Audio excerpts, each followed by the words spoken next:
hindi ko rin kayang magbasa talaga ng gano'n. Siguro pag may asawa na ako. Ay. Tapos,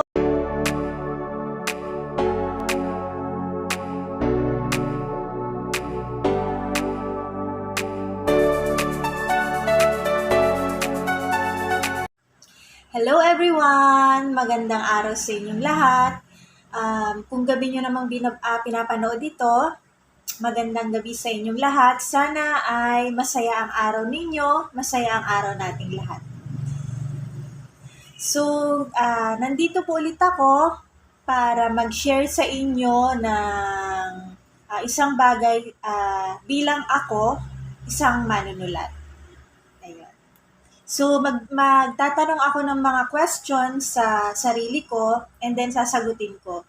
So, ginawa ko ito para malay natin, makapagbigay din tayo ng inspiration or ideas sa ibang mga writers. Tapos, by the way guys, hindi po ako professional na writer. Hindi po ako kilalang writer. Pero, baka pag napanood nyo to, malay nyo pareho pala tayo ng ginagawa or style sa pagsusulat. So, isi-share ko sa inyo kung yung style ko sa pagsusulat, kung paano ako magsulat, kung ano yung mga inspirasyon ko sa pagsusulat, mga gano'n. So, sana po dire-diretso ninyong panoorin ito. So, simulan na natin ang question and answer portion. So, unang tanong, tell me about yourself. So, tell me about myself. Ako po ay 36 years old. Ayan, sinabi ko na yung edad ko. Tapos, nakatira po ako sa probinsya. Tiga Nueva Ecija po ako, Ilocana. At favorite color ko ay black. So, naka-black ako ngayon. Yan. Tapos, ano pa ba? Slim po ako, hindi ako mataba, payatot ako. Mukha lang po ako mataba sa camera. Tapos, bukod sa pagsusulat, hilig ko rin pong kumanta. Yun. Hindi ako magaling kumanta, pero may konting magandang boses po. Ayun. Tapos, graduate po ako ng HRM. Wala po akong kinuhang course na kahit ano tungkol sa pagsusulat. Yun. So, graduate po ako ng HRM. So, second question po ay, ano yung genre na madalas kong sinusulat? So, ang genre ko po talaga ay romance. Kasi nasanay ako sa nung panahon ng mga pocketbook, short stories, noon pa, romance talaga yung sinusulat ko. So, nito na lang ako pumasok sa iba't ibang genre, comedy romance po talaga ako. Pero hindi naman yung talagang comedy, yung parang chill-chill lang, ganon. Pero ngayon, gusto kong mag-try ng mga gothic. Kasi marami akong nababasang gothic dati. So gusto kong i-try yun yung tungkol sa mga vampires, yan sa mga werewolves, ganyan, mga witches. Gusto ko pong i-try yun. So yun yung ginagawa ko. May ginagawa ko ngayon na story sa YouTube ko, The Odyssey, tungkol po sa mga vampires. Yan, ganyan. Sa mga entity na ganyan, supernaturals. Ayan. And then, trinay ko rin pumasok sa larangan ng SPG. Konti lang. hindi ko mapanindigan talaga. Hindi ko kaya. Kaya bilib ako sa mga writers na bongga ang pagsusulat ng SPG, lalo na dun sa mga sa mga bata pa, yung mga nasa 20s, kahit wala pang 20s, kayang-kaya na magsulat ng ganun. Hindi ko sinasabi na nararanasan nila yon, hindi ko sinasabi na ganun sila, pero ang galing ng imagination nila, hindi ko kaya yon. Siguro talagang conservative lang po ako. Hindi ko naman sinasabi na hindi sila conservative, pero clap sa mga grabe yung utak na gano'n.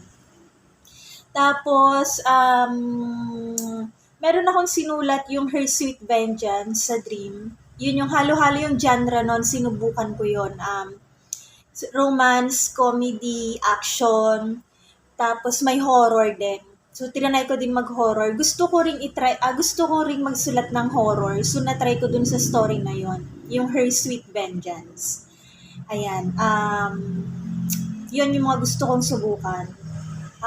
Horror at saka yung gothic.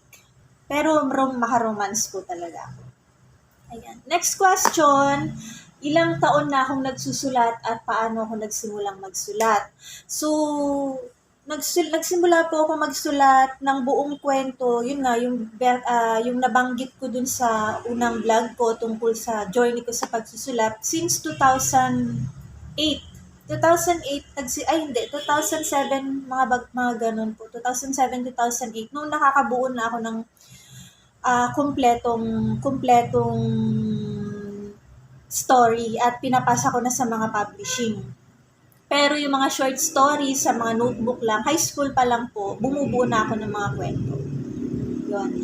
Tapos, paano ko na-realize na gusto kong maging isang manunulat?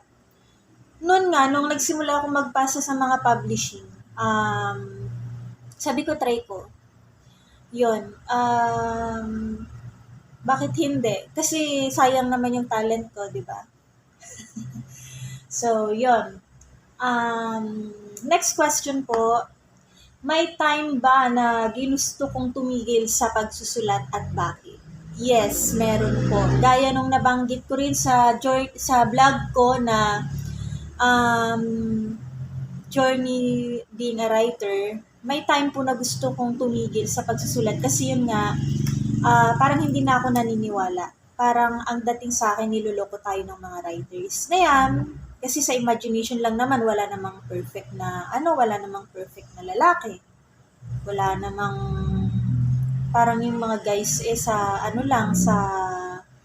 libro lang talaga. So, pag palagi kang nagbabasa ng mga ganyan, parang nadadala ka na sana may dumating din sa'yo na ganyang klase ng guy sa ating mga babae. Kadalasan naman kasi yung mga libro, parang doon natin inilalabas yung fantasy natin, lalo na tayong mga babae, sa gusto natin sa isang guy, na sana ganito yung isang guy, gwapo, mayaman, matikas, mabait, gagawin sa'yo lahat, para sa'yo lahat. So, wala pong ganong lalaki. Walang ganong lalaki. Siguro meron, pero walang perpektong lalaki talaga. So, kahit meron na sa kanya lahat yun, meron at meron pa rin diferensya sa kanya. Walang perpekto. Kahit sa babae po, walang perpekto. So, ang naging dating sa akin, mag-imagine ka ng ganyan, mag-imagine ka ng mangangarap ka na sana may ganito. Siyempre, pag na-realize mo na wala naman palang ganong lalaki, masasaktan ka. Na parang nangangarap ka lang, ganon. Wala namang, parang, ano bang tawag dito? Parang pinapaasa mo lang yung sarili mo. Na sa isang bagay na hindi naman totoo. Tapos yun nga, kasi na-broken hearted ako dati, na nag-visit ako sa mga lalaki yun. So, may time na ginusto kong tumigil na sa pagsusulat. Pero yun nga, lagi akong hinihila ng spirito sa pagsusulat. Parang sabi niya, magsulat ka na ulit. Ayan. So, next question. Meron ba akong gustong isulat na story na hindi ko magawa? Oo. Yung story ko. Kasi hindi pa buo. Yung love story ko, hindi pa buo eh. So, na-inspire din akong isulat yung love story ko. Simula nun, hanggang sa dumating yung time na magiging happily ever after na ako. Yan. So, meron naman story ako na ayaw kong gawin. Actually, gusto kong subukan lahat. Pero yung sobrang erotic na SPG, hindi ko talaga kaya. Kasi, unang-una, hindi ko talaga kaya. Pangalawa, nagbabasa yung mama ko. Ayaw niya. So, parang pag nagbasa yung kakilala ko, lalo na yung mama ko, parang iba yung parang hindi ko gusto na basahin niya yung mga ganon na sinusulat ko. So, believe talaga ako sa mga writers na iba yung imagination pagdating sa gano'n. Ayan. Next question. Paano ko napagsasabay ang pagsusulat at personal kong buhay? So, dati, na-try ko yung nagtatrabaho ako at nagsusulat. So, sa araw, nagtatrabaho ako. Sa gabi, nagsusulat ako. Nung nag-resign ako sa trabaho ko, full-time writer na ako. So, pagsusulat na lang ang gagawin ko. Pero ngayon, plano ko na ulit na magtrabaho para malibang. Ayan. So, siguro ang mangyayari niyan, trabaho sa umaga, sulat sa gabi, vlog sa gabi. Diba? Pero kung ano yung ipapahintulot ni God na mangyari, ganun naman lagi kung ano yung ipapahintulot ni God. Ayan. Tapos, next question. Naniniwala ba ako na dahil sa SPG kaya malakas ang isang kwento? Ayan, so naisip ko tong tanong na to kasi parang ang daming readers ngayon na gustong-gustong magbasa ng SPG. Romance SPG. So, super parental guidance. So, pag sinabi kasing SPG, bawal sa 18 below. So, alam nyo na yon, medyo dapat matatanda lang ang nakakabasa. May mga keyword or may mga eksena na kadalasan ay para sa mga mag-asawa lang or sa mga magkarelasyon. So, na medyo mas malalim pa sa romance. Ayan. So, yun yung intindi ko. Ay, correct nyo na lang ako guys sa comment kung meron pa kayong dagdag na gustong idagdag tungkol sa SPG, yun sa SPG na gano'n. Hindi ko kasi masabi. Nahiya ako. Tapos, ayan na naman yung tapos ayan na naman. Hindi ko na malayan kung puro tapos ako sa mga nakaraan. Shout out pala kay Miss Lian na nakaabang lagi sa pagsusulat ko. Kahit dito sa YouTube, sinundan niya na ako. Ayan. So, napansin niya yung puro tapos ko doon sa huling vlog ko, yung journey bilang manunulat ako. So, binilang niya daw yon, naka-30 daw ako na natapos, salitang tapos. Hi, Miss Lian. Ayan. Ayan, balik tayo sa malakas bang SPG. Siguro, pero hindi na, kaya ako nasabing malakas, maraming readers na naghahanap talaga ng gano'n. Or parang yun yung gustong-gusto nila, yun yung mabenta. Aminin natin o hindi, yun yung mabenta ngayon. Kasi parang nabubuhay yung dugo nila. Yung dugo nila sa katawan, pag nagbabasa ng gano'n. So, na-excite sila, tumataas yung intensidad sa katawan nila, yung imagination nila, at the same time, yung iba pwedeng na-apply nila sa buhay nila, lalo na sa mga may asawa, ganon. So, yun, hindi naman ako nang huhusga or hindi ko rin kayang magbasa talaga ng ganon. Siguro pag may asawa na ako. Ay. Tapos, yun yung siguro malakas yun. Pero depende na rin yan. Marami naman akong kilalang writer na nagsusulat ng hindi SPG pero malakas pa rin. Maganda pa rin. So, depende pa rin yan sa flow ng story. Ako, meron akong story na walang SPG. Pero, humatak siya sa tao. Yung When Miss Old Maid Meets Beautiful Stranger at saka The Billionaire's Beautiful Mistress. So, exclusive yun sa Dream. Hindi naman, walang SPG yun, lalo na yung When Miss Old Maid, walang SPG yun. Pero, tinangkilik ng mga readers. So, thank you po sa inyong mga readers. Kumita ako doon Ayun, so, siguro may part na malakas ng SPG, yun ang malakas ngayon. Pero, hindi ko sinasabi na dahil sa SPG. O siguro kasi yung iba, sikat na writer na, ganyan. Meron nga hindi naman sikat na writer pero ang ganda ng story niya. Kahit walang SPG, malakas pa rin. Ayan. So, hindi ako naniniwala. Siguro 50-50. Sa ngayon. Sa ngayong panahon na ito. Ayun. So, yun nga, next question, bukod sa pagsusulat, ano pa ang hilig kong gawin? Ayun nga, yung sabi ko kanina, mahilig akong kumanta. Mahilig po akong kumanta. Sumasali ako sa singing contest dati.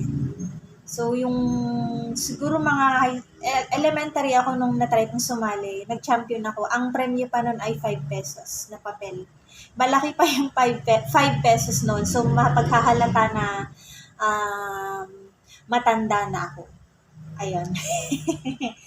Tapos, i-share ko sa inyo guys, one time, plinano kong sumali sa tawag ng tanghalan. Siguro way back 2017. Nagpa-practice na ako noon. Pero, nagkaroon ako ng trabaho, kaya hindi na ako nag-audition. Pero dati, sumasali ako sa singing contest, pero sa ano lang, probinsya lang, ganyan. Sa barangay, ayun. Next question. Uso na mga platform ngayon sa internet. So sa tingin mo, kung ako ang papipiliin, saan ko gustong magsulat? Sa internet or sa publishing? Siguro ngayong panahon na ito, sa publishing pa rin. Kasi iba yung feeling ng published kang author. So yun nga, na-try kong ma-publish yung story ko sa Precious Hearts.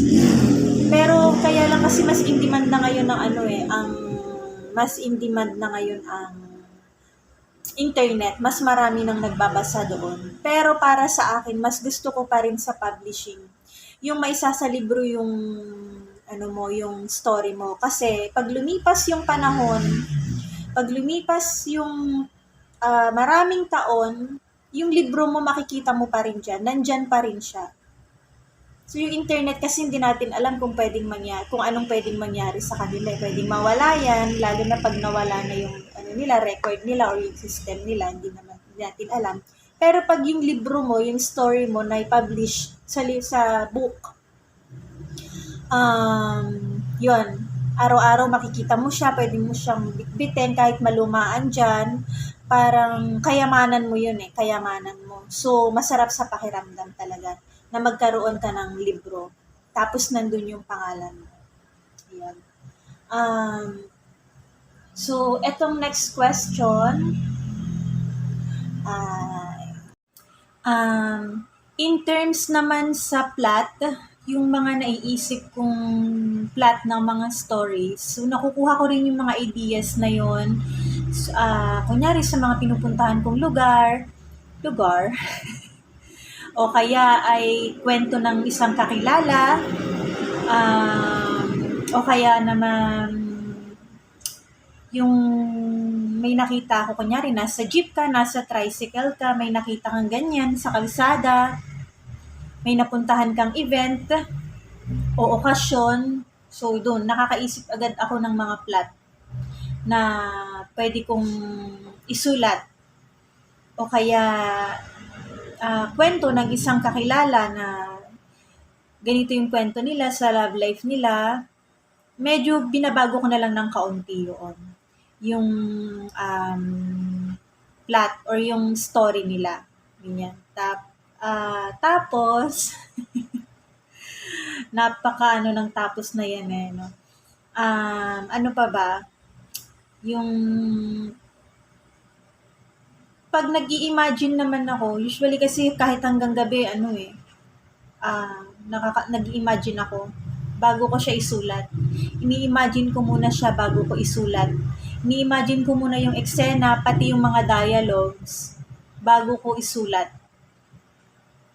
Ayun. Tapos, yung pag-i-start ko naman, yung paggawa ko ng unang chapter, so para sa akin, yun yung pinakamahirap na part. Yung paggawa yung simula ng story. Kasi, hindi mo siya basta pwedeng simulan yung kwento. Hindi mo siya pwedeng ganito na lang yung mangyayari, ganyan na lang yung mangyayari. Nagsalubong si ganito, nagsalubong si ganyan, may sunog sa ganito, or nagbarilan si ganito. Hindi ganon. Kailangan swak yung simula mo para maging maganda yung flow ng mga susunod na eksena. So, dun siguro sa paggawa ng kwento, tumatagal ako ng ilang araw para maisulat ko or maisip ko yung eksaktong unang dapat na chapter, yung mga eksena doon. Kasi doon pa lang sa unang chapter pa lang, yung mga unang chapter pa lang, doon mahuhook na agad. Pag nahook yung reader, doon sa unang mababasa nilang chapter, magdedire-diretso na sila. Pero kung boring yung unang chapter mo, may tendency na bitawan ng reader yung story mo. May tendency na mawalan sila ng gana. So, dapat doon pa lang sa simula, bongga na. Hindi mo naman kailangan na nandun lahat yung mangyayari, pero may pakagat. May pakagat dun sa mga susunod na mangyayari. Tapos, sakto siya. Sakto dun sa magiging flow ng kwento. Ayun. So, halimbawa, ang hirap kasing i-explain eh. Halimbawa, yung isang story na